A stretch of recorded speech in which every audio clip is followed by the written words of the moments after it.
Assalamualaikum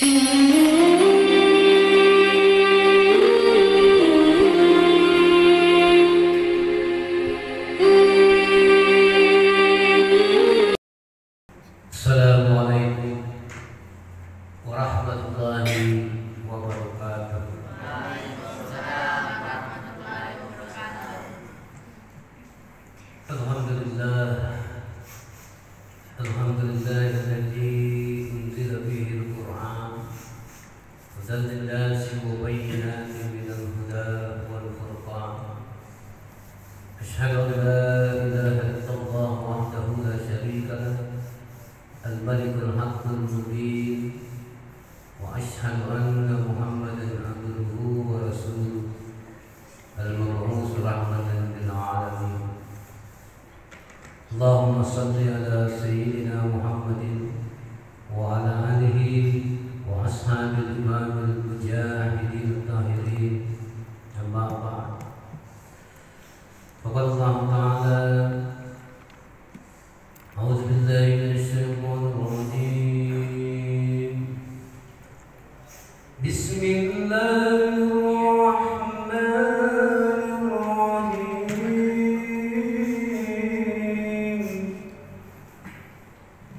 Ya ayyuhalladzina amanu izkurullaha dzikran katsiran wasabbihuhu bukratan wa asila. Sadaqallahul adzim wa ballagha rasuluhul karim wa nahnu ala dzalika minasyahidin wasyakirin. Ma'asyiral muslimin, jamaah salat Isya insyaallah dilanjutkan dengan salat tarawih dan salat witir secara berjamaah yang insyaallah dimuliakan dirahmati Allah Subhanahu wa ta'ala. Alhamdulillah, selalu kita menunaikan, menyampaikan dan memuji Allah atas segala nikmat yang tidak terbatas, sebab kita diberikan anugerah yang tidak akan mungkin sanggup kita menghitung-hitungnya. Nikmat yang begitu sangat besar. Wa in ta'uddu ni'matallahi la tuhsuha. Nikmat yang paling tinggi adalah nikmat iman dan Islam. Sebab iman inilah yang menjadi sahabat teman kita yang akan menemani kita menghadapi Allah. Ada yang diberikan nikmat iman, belum tentu diberikan nikmat kesehatan. Ada yang diberikan nikmat kesehatan, belum tentu diberikan nikmat kesempatan. Ada yang diberikan nikmat kesempatan, belum tentu sanggup menjaga secara istiqomah. Ada yang istiqomah, belum tentu lurus. Illa bitiqa'a wajhi rabbihil a'la wa sawfa yarda. Maka iman yang paling tinggi adalah ketika kita sudah menyatu dengan Allah. Anta'abudullah fa'annaka tarah fa in lam takun tarah fa innahu yarah. Pada malam ini kita sudah masuk malam ke-10. Artinya menurut kaidah hadis itu kita sudah menggenggam dunia beserta akhirat. Kalau kita urut-urut Bapak Ibu, coba kita urut-urut. Malam pertama itu diberikan kita keutamaan yakhrujul mu'minu kayaumi ummuhu waladtu. Seperti kita dilahirkan waktu kecil. Itu malam pertama. Jadi sekira-kira 2 kali kita diberikan keutamaan sedemikian. Yang pertama adalah ketika memasuki Ramadan, dan yang kedua adalah ketika kita melepas Ramadan. Kita dalam keadaan ummuhu waladhu, persis seperti ketika kita dilahirkan waktu bayi. Yang kedua, keutamaan yang kita dapatkan adalah yaghfiru lahu wa abawaihi. Pada malam yang kedua diampunkan dosa kita bukan cuma dosa kita, tapi dosa kedua orang tua kita juga diampuni. Pada malam yang ketiga, yunadi malakun min tahtil arsy, ghafarallahu ma taqaddama min zambi. Pada malam yang ketiga, malaikat di arsy meminta, menyeru kepada Allah agar diampuni segala dosa kita yang telah lalu. Pada malam yang keempat itu kita diberikan keutamaan qiraati kitab Taurati was-Zaburi wal Injili wal Furqani. Kita diberikan keutamaan persis seperti membaca kitab Taurat, Zabur, Injil dan Al-Quran. Padahal kita tak pernah menyaksikan kitab Taurat, tak pernah melihat kitab Zabur, tak pernah membaca kitab Injil. Kita cuma bisa melihat Al-Quran, itu pun kadang-kadang kita jarang membacanya. Pada malam yang kelima diberikan kita keutamaan man shalla min Masjidil Haram, Masjidil Madinah wal Masjidil Aqsa. Pada malam yang kelima diberikan kita keutamaan persis seperti sholat di Masjidil Haram, di Masjidil Nabawi di Madinah dan di Masjidil Aqsa di Palestina. Padahal kita belum tentu pernah datang ke sana. Pada malam yang keenam diberikan kita keutamaan tafa fi baitil maqmur yastaghfiru lahu kullu hajarin kullu madarin. Diberikan kita keutamaan seperti keutamaannya para malaikat tawaf di baitil maqmur. Kita mendapatkan pahala seperti tawaf di baitil maqmur. Padahal tawaf di baitil maqmur itu hanyalah malaikat. Kita hanya bisa tawaf di Masjidil Haram, itu pun kalau kita mendapatkan undangan dari Allah SWT.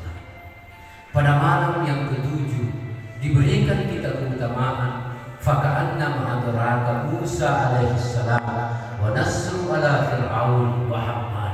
Pada malam yang ketujuh diberikan kita amalan setara dengan bertemu dengan Nabi Musa alaihissalam, lalu menolong Nabi Musa dari kezaliman Fir'aun dan Haman. Pada malam yang ke-8 ajru min ibadihi Ibrahim alaihissalam. Pada malam yang ke-8 diberikan kita keutamaan persis keutamaan dan pahala yang diberikan kepada Khalilullah Ibrahim alaihissalam.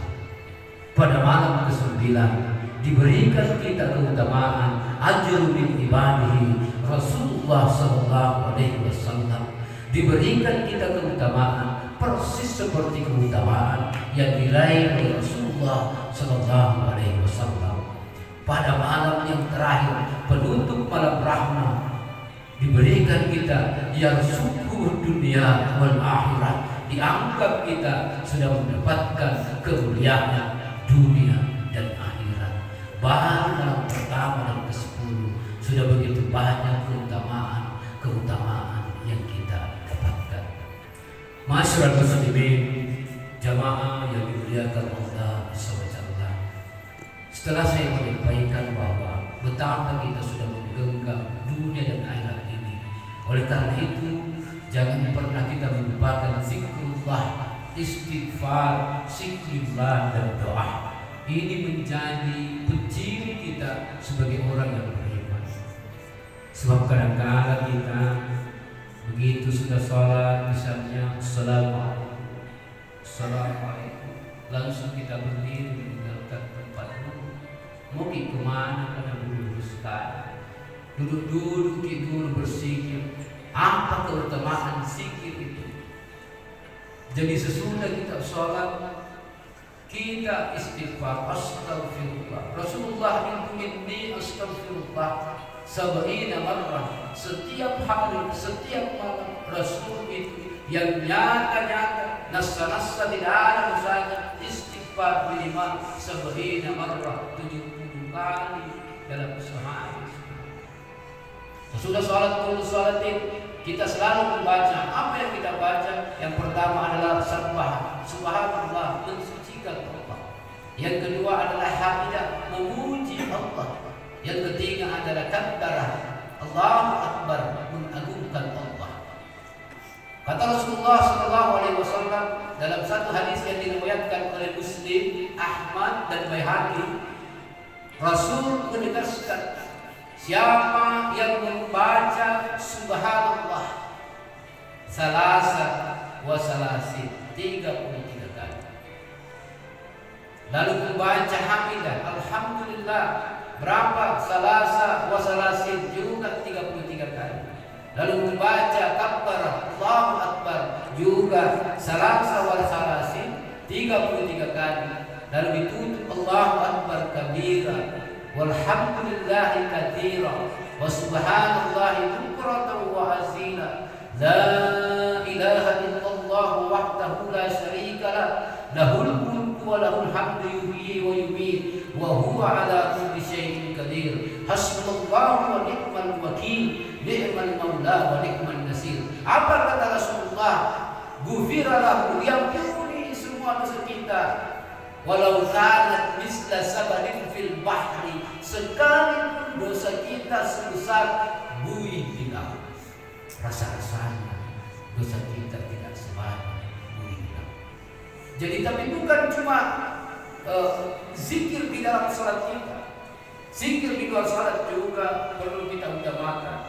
Kita mendapatkan sesuatu yang baik, kita ucapkan alhamdulillah.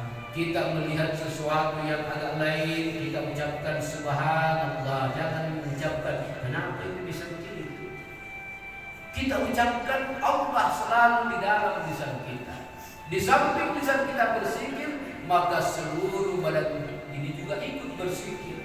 Kenapa badan? So ada orang berzikir kalau di masjid, begitu di kantor dia berzikir. Padahal dalam amalan-amalan kita sebagai hamba Allah yang dilihat adalah ihsan. Apa itu ihsan? Kita berbuat baik seakan-akan menyaksikan Allah. Inilah pentingnya zikir. Kata Rasulullah, "Zakirallahu fil ghafilin." Siapa yang mengingat Allah di tengah-tengah orang yang lupa, maka ka'annal hayya bainal amwat, seperti orang hidup di tengah-tengah orang mati, ataukah seperti pohon yang sejuk warna hijau di tengah rumput yang kering.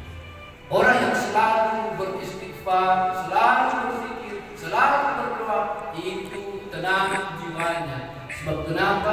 Allah menjamin, ala bizikrillah tatma'innul qulub. Kita akan dimasukkan sebagai golongan hamba-hamba yang tenang jiwanya, hamba-hamba yang mutmainnah, yang secara khusus insya Allah nanti disambut oleh Allah pada hari kiamat dengan satu ucapan, Auzubillahi minasyaitonirrajim, Bismillahirrahmanirrahim. Ya